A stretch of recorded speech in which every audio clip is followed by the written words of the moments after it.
Elsa's shy snow spirit finds her voice. Once upon a frosty evening in Arendelle, Elsa wandered through the snowy woods near her castle. Her magic sparkled gently at her fingertips as she breathed in the crisp, icy air. Suddenly, she felt something different. A faint, shimmering light peeked out from behind a snow-covered pine tree. Curious, Elsa followed it. There, hiding among the snowflakes, was the tiniest snow spirit she had ever seen. The spirit had twinkling eyes like frozen stars and a soft, glowing body made of swirling snow dust. But it looked nervous, shivering as if afraid to be seen. "Hello there," Elsa whispered kindly, kneeling down. "Don't be afraid." The snow spirit opened its mouth, but no words came out, only a tiny puff of frosty mist. Elsa realized the little spirit was shy and couldn't find its voice. Over the next few days, Elsa visited the spirit often. She sang gentle lullabies, let it dance in the snowflakes she created, and told it stories of her own childhood fears. Ana, Olaf, and Kristoff soon joined in, cheering the spirit with songs, laughter, and snow games. But the spirit still couldn't speak. Then, one night, a fierce winter storm swept across Arendelle. The winds howled and the villagers grew frightened as snow piled high on rooftops. Elsa felt the storm was too strong even for her magic alone. Suddenly, the shy snow spirit floated into the sky. Its body glowed brighter and brighter, until at last it let out a voice. Not a timid whisper, but a pure, magical song. The spirit's melody wrapped around the storm like a warm blanket, calming the wild winds and turning the blizzard into gentle snow. When the storm cleared, the villagers cheered. Elsa looked up at the spirit, smiling with pride.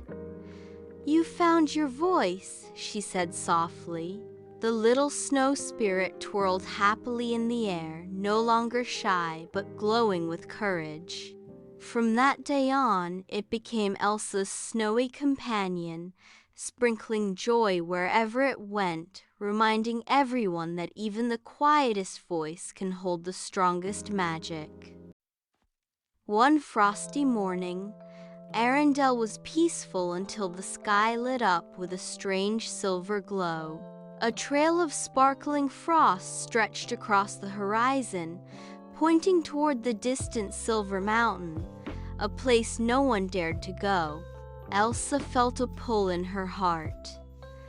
"Ana, that glow, it's calling me. I think magic is in danger." Anna's eyes lit up. "Then let's follow it." Every adventure starts with a mystery. Olaf bounced happily. "Ooh, does this mean snacks on the way?" "Because I packed marshmallows." Kristoff hitched Sven to the sleigh. "Looks like we're headed for another snowy quest." As they traveled, the air grew colder, even for Elsa. The trees sparkled with silver ice, and strange snowflakes shaped like stars floated down. Suddenly, a pack of frost foxes with glowing eyes leapt out of the snow.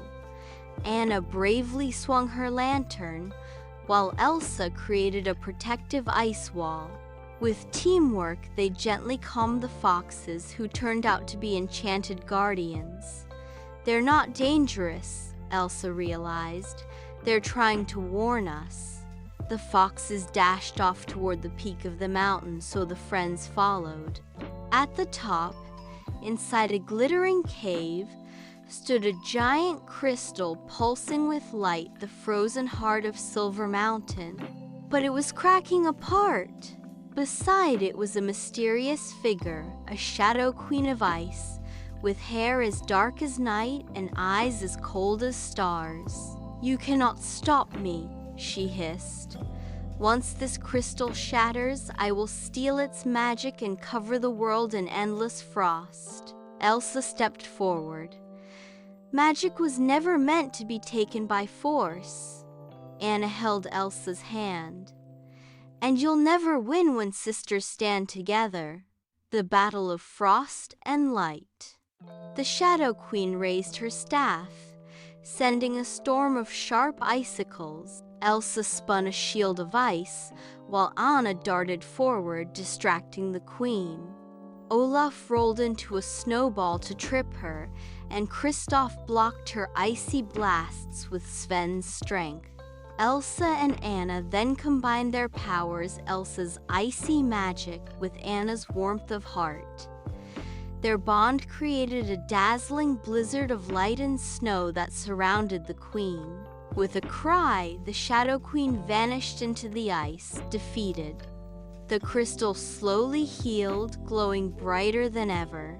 The mountain released a shower of sparkling snow that drifted gently back to Arendelle. Olaf spun in circles. Woohoo! Best snow shower ever! Kristoff smiled. You two saved not just Arendelle but the world. Elsa hugged Anna. No magic is stronger than a sister's love. Anna grinned. And no adventure is complete without marshmallows. Together, they returned home under the silver glow of the mountain, their hearts full of courage and joy, ready for whatever mystery awaited next. One bright morning in Arendelle, the sea sparkled like liquid diamonds. Elsa and Anna were walking along the shore with Olaf when suddenly a tiny fairy with shimmering wings appeared. "My name is Lyra," the fairy said in a tinkling voice. "I need your help. The wicked sea witch Morgana has stolen the Pearl of Tides, the heart of the ocean. Without it, the seas will turn wild and stormy forever." Anna gasped. "The whole ocean? That's terrible." Olaf raised a twig hand. "Wait, does that mean no more beach picnics?" Kristoff chuckled. "Looks like another adventure." The fairy flitted her wings. "But you cannot do this alone. You must find Aurora, the mermaid princess of the Coral Kingdom. She is the only one who can guide you beneath the waves." Following Lyra's golden light, they sailed into the sea. Suddenly, the waves parted, and out rose Aurora the mermaid, her hair glowing like sunlight in water, her tail shining with sapphire scales. "Welcome, friends," Aurora said kindly. "I know why you've come. Morgana has hidden the pearl deep in the Cave of Shadows, guarded by sea monsters. I will take you there." Anna clapped her hands. "A mermaid guide! This is amazing!" Olaf leaned over the boat. "Can I be a merman too? Maybe with a carrot tail?" They swam and sailed into the deep blue sea, passing coral castles, glowing jellyfish, and schools of rainbow fish. But soon, black clouds covered the water. From the darkness, Morgana the Sea Witch appeared, her eyes glowing green, her staff crackling with dark magic. "Foolish princesses, you dare to steal back my pearl?" She unleashed a whirlpool that sucked them down. Elsa froze the swirling waves into icy steps, while Anna leapt from one to another, pulling Olaf to safety. Aurora summoned dolphins to carry them forward. "Impressive," Morgana hissed. "But let's see if you can face the Kraken of the deep." From the shadows rose a giant sea monster with tentacles that whipped the waves. The battle began.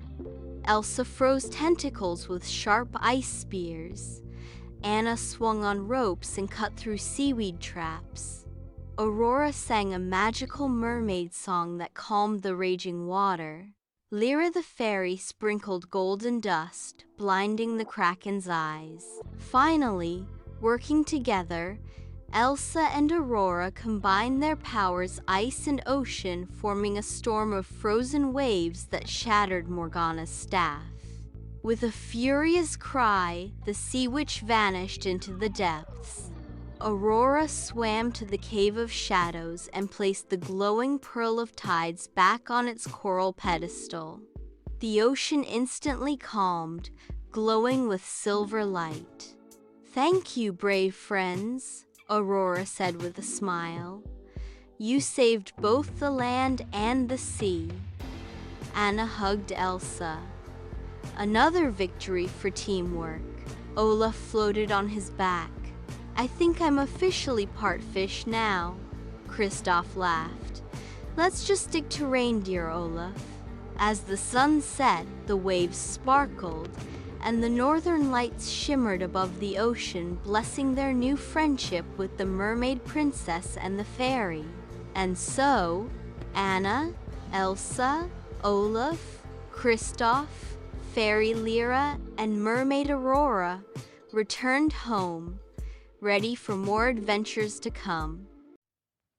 Long ago, in the heart of the moonlit meadow, lived the sparklewing fairies, tiny magical beings with shimmering wings that glowed like starlight. Each fairy had a special gift. Leora could hear the whispers of the stars, Zyra could weave light into powerful spells, and Pip, the smallest fairy, could turn laughter into sparks of magic. One night, as the sky filled with shooting stars, the fairies discovered that the wishing star crystal, the heart of their magic, had vanished from the celestial tree. Without it, children's wishes across the world would fade into silence. Guided by the star's faint whispers, Leora, Zyra, and Pip set off on a stardust wishing quest. Their path was full of mysteries. A glowing river that only flowed backwards under the moon. A forest where shadows came alive and tried to trick them. A mountain made of glass that reflected 1,000 possible futures. At the mountain's peak, they met the Keeper of Forgotten Wishes, a tall, hooded figure who had taken the crystal. He revealed he wasn't evil, but lonely. Long ago, he had wished for friends, but no one ever heard his wish. Out of sadness, he stole the crystal so that no one else's wishes would be granted. Pip, with his laughter sparks, lit up the darkness around the keeper and reminded him that no wish was ever truly forgotten. The fairies promised to be his friends, and with a glowing smile, the keeper returned the crystal. As the wishing star crystal rose back into the celestial tree, stardust rained across the sky, and children's wishes once again shimmered bright. From that night on, the sparkle-wing fairies continued their adventures, guardians of starlight, friendship, and every wish whispered beneath the night sky.